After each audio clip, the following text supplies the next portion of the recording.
So, summary for Chaos and Alchemy. First off, I should definitely note that the game plays much different with 2 than it does with 3 plus. You know, as should be pretty apparent, with 2 players, it's a straight up dueling game. I mean, all of your things are firing at each other. There's no question about that. With 3 or more players, you get into much more of a, well, I can attack him, but if I do so, she might come at me, you know, sensing weakness, and you get much more of that dynamic going on, which it really, really improves the game. 2-player almost kind of feels like a little bit of an afterthought here. It's functional, but it doesn't feel like it utilizes the full potential of the game, which is always kind of a shame, but, you know, you can't gear everything towards 2 people. You know, just not the way it goes. Really, let's do a good and bad kind of thing here. First off, the good. For what you pay for it, you get some fantastic component quality. I mean, these dice are really pretty, they're really nice, you know, they're obviously engraved and painted and not, you know, just painted or stickered or something goofy like that. They look great, they feel nice. The cards, for what you're paying, are good quality. They're not top of the line, you know, ivory core or any of that stuff, but, at least not that I know of. But they're, for what you're paying, very, very nice. Yes? The art's pretty. Oh, yeah. That art is fantastic. I mean, it looks great. There's little flavor text on almost every card, which is fun to read and just, you know, definitely enhances your experience, or at least it does mine. You know, I love flavor. I love it. It's not mandatory for an experience, but I really enjoy it when it's there. Yes. And also the little expansions there, Substances and Apprentices, they add a good deal. They really do. They're distinct mechanics that flow well with the base game, and just, they fit right in. They feel really good in the game.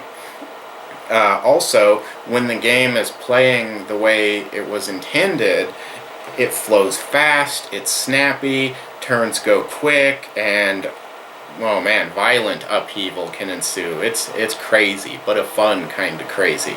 You know, if you don't like Chaos, well, a game named Chaos and Alchemy may not be for you. Shocking, right? So, yeah, so definitely. I was going to say, in one turn, I lost half my points. There you go. There you go. Complete upheaval. And that one silly negative point, you know, cost me almost the ability to win. You know, it really had a powerful effect. Now, as for the negatives, which unfortunately there are a few, this game suffers from a very similar syndrome to Munchkin, in my opinion, in that when you have 3 or more people, it can easily turn into one of those games where whenever anyone gets close to winning, every other player gangs up on them, smashes most of their points, and you kind of start over without actually starting over.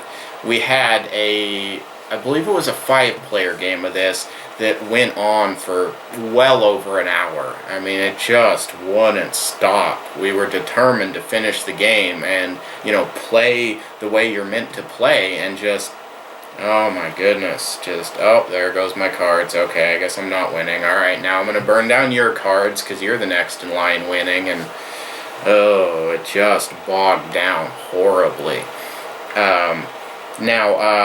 The Substances expansion in particular helps to mitigate that quite a bit because it dilutes the deck. I mean, Substances is a lot of cards. It's like a big old chunk of extra cards.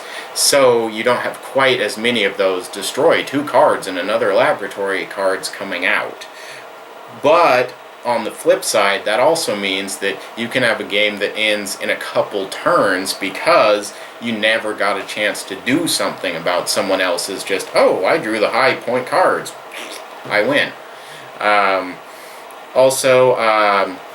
You definitely could have used more than one success cube. I mean, yeah, passing around kind of reminds you whose turn it is, I guess, but it's it's really just kind of irritating for the most Especially part. when it's like 3 people down and you're like, Yeah, when you've got, 4 or 5 people and you're trying to pass the cube in a circle constantly, and it's, would it really have broken the bank to give us a couple more little green plastic cubes? But, not the end of the world, I guess. that was Raid King of Tokyo. I suppose so. Yeah, so really that it's a bit of a crapshoot what kind of game experience you're going to get at a given time. And I understand that it's hard to have a game with some chaos to it without that possibility existing, but when it happens, it's just, you just want to quit. It's like, okay, good enough, I'm done. And that just, it's kind of depressing. It makes you hesitate a little bit before pulling this out. Now, in the smaller player counts, 2 and 3 in particular, it's much less likely, and the game is much more manageable and generally more enjoyable. But when it goes right with 4 or 5 people, it's a lot of fun. I mean, things are just going nuts, and you're having a grand old time, especially with all these pretty pictures. And they definitely gave you enough of the regular dice. It's nice. You don't generally have to pass them until maybe end game with 5 people, when you have enough extra dice that then you start passing a few.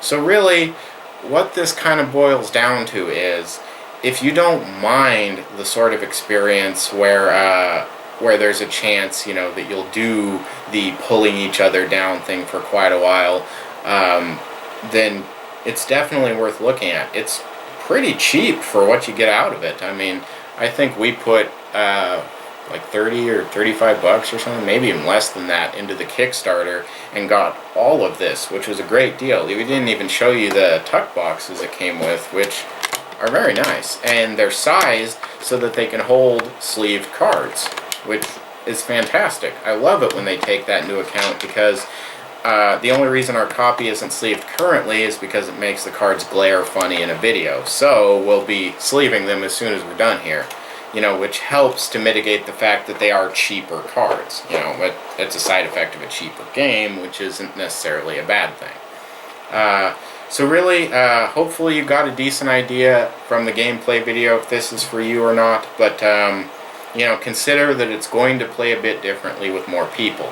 In a fun way, in my opinion, but, it will be a little bit different, because not everything will be targeting the only other person. So, a little more thinking going on. Also, your first few plays will be quite a bit slower as people read every card, because it's rules light, card text heavier game style. So, hopefully that helped you out a bit there. Questions, comments, rules I may have screwed up somehow, which Lord knows that happens. Feel free to let me know. Until next time, get off your computer and play some more games.